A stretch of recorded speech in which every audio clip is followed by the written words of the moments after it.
오늘 이제 본문에 나오는 이스라엘 백성들을 보니까 하나님 말씀대로 약속의 땅을 향해서 전진해 나가고 있는 중입니다. 근데 기대하는 달리 스스로 자신들의 힘으로 아무것도 할 수 없을 정도로 어려운 상황을 맞이하게 되었다는 얘기입니다. 자, 오늘 우리가 살아가는 내 인생의 삶의 자리 가운데도 이 여리고와 같은 문제가 만날 때가 있어요. 내 힘으로 도저히 어떻게 할 수 없는 그런 상황에 처할 때가 있다는 얘기입니다. 좀 그러면 우리가 인생의 삶 가운데 이 여리고와 같은 어떤 그런 큰 장벽과 문제를 만났을 때 우리가 어떻게 해야 되겠느냐라고 하는 말씀입니다. 자, 믿음의 사람 앞에 무너지는 이 여리고 사건을 통해서 우리가 배울 수 있는 교훈이 뭘까요? 제일 첫 번째입니다. 하나님의 때는 분명히 있다는 겁니다. 자, 이 여리고 성에 대해서 이스라엘 백성들이 보고 있고 알고 있는 게 뭘까요?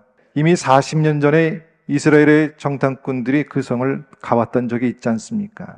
이야기만 들었을 때하고 실제로 볼 때의 느낌은 다르지 않았을까라고 그렇게 얘기해 줍니다. 아마 이런 마음이 들지 않았을까요? 도무지 이제는 우리가 불가능하다.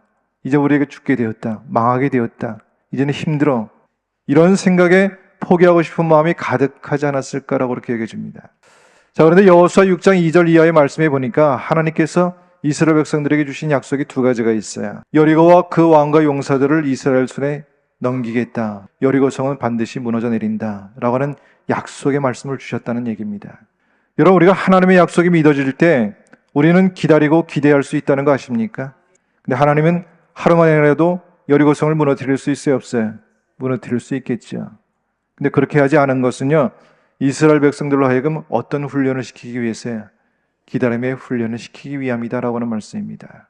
하나님의 때가 있다라고 하는 겁니다. 내 때에 되어지지 않는다고 여러분들 불안해하지 마세요. 절망하지 않길 바랍니다. 낙심하지 않길 바랍니다. 우리는 하나님의 때에 맞춰가는 사람들입니다. 때가 되면 여리고는 무너집니다.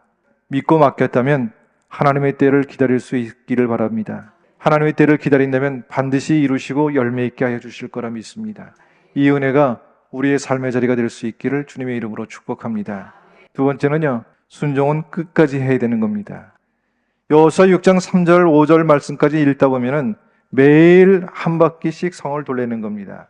그리고 마지막 날에는 7바퀴를 돌리는 겁니다. 마지막 날 7번째 제사장이요, 나팔을 길게 불기 시작하면 그 소리에 맞춰서 온 이스라엘 백성들이 함성을 질러대는 거예요.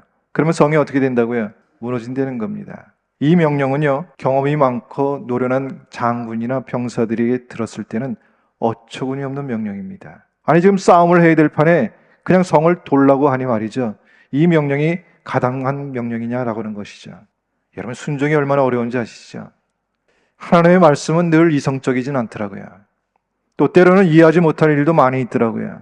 그래서 진정한 순종은 믿음에서만 나온다는 것입니다. 자, 하나님께서 6일 동안은 하루에 한 바퀴씩만 돌다가 마지막 7째 날 7바퀴를 돌라고 이렇게 말씀하셨어요. 처음에 이스라엘 백성들이 여호수아의 명령대로 이제 여리고성을 한 바퀴 돌았을 때 무슨 일이 일어났는가요? 아무 일도 일어나지 않았다는 거야. 조금 더 변화가 없었다는 거야. 자, 7째 날 6바퀴를 돌았을 때도 마찬가지였을 거라고 생각해요. 6바퀴 돌았을 때도 아무런 변화가 없을 때 이 백성들의 마음은 어떤 마음이었겠나 생각이 들지 않습니까? 중요한 것은요, 하나님 말씀대로 13번을 돌았을 때 여리고성은 어떻게 되었다고요? 무너졌다는 겁니다. 끝까지 온전한 순종을 이루게 됐을 때 하나님의 역사는 이루어진다, 그 말씀입니다. 우리가 기도해도 이루어지지 않는다고 낙심하지 말고요, 끝까지 순종하고 인내할 수 있기를 주님의 이름으로 축복합니다. 그럼 반드시 하나님이 여러분들의 인생의 삶 가운데 역사해 주실 거라 믿습니다. 세 번째입니다. 하나님의 말씀이 우리를 살게 만드는 겁니다. 자, 이스라엘 백성들이 이 여리고를 7일에 걸쳐서 13번을 도는 동안 지켜야 될 아주 특별한 명령이 하나가 있었어요. 침묵하라는 거예요. 아무 소리 내지 말라는 거예요. 왜 이런 명령을 하고 있을까요? 지나간 이들의 역사를 한번 가만히 돌이켜 봤을 때 40년 광야의 시간을 보면 어땠습니까? 그들은 늘 불평과 원망의 역사였다는 얘기입니다.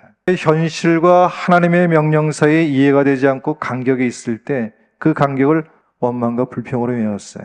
그 이유는 그것이 바로 사람의 본성이기 때문에 그렇다는 얘기입니다. 근데 여리고를 도는 동안 뭐 하지 말라고요? 절대로 말을 하지 말라고요. 침묵하라고 하는 겁니다. 다시 말하면 하나님의 방법을 신뢰하고 따르고 순종하라라고 하는 말씀입니다. 우리가 원망하고 불평하고 싶을 때, 그때 우리가 아무 소리 않고 있을 때 하나님이 역사하신다는 것 꼭 기억하고 살아가기를 주님의 이름으로 축복합니다. 지금 내 앞에 여리고 같은 엄청난 장벽이 있습니까? 감당할 수 없게 생각되는 그런 문제들이 여러분 가운데 있습니까? 하나님의 도우심을 전적으로 믿고 기도할 수 있는 저와 여러분 될 수 있기를 주님의 이름으로 축복합니다. 기도하고 기대하며 기다릴 수 있다면 하나님께서 반드시 역사해 주실 거라 믿습니다.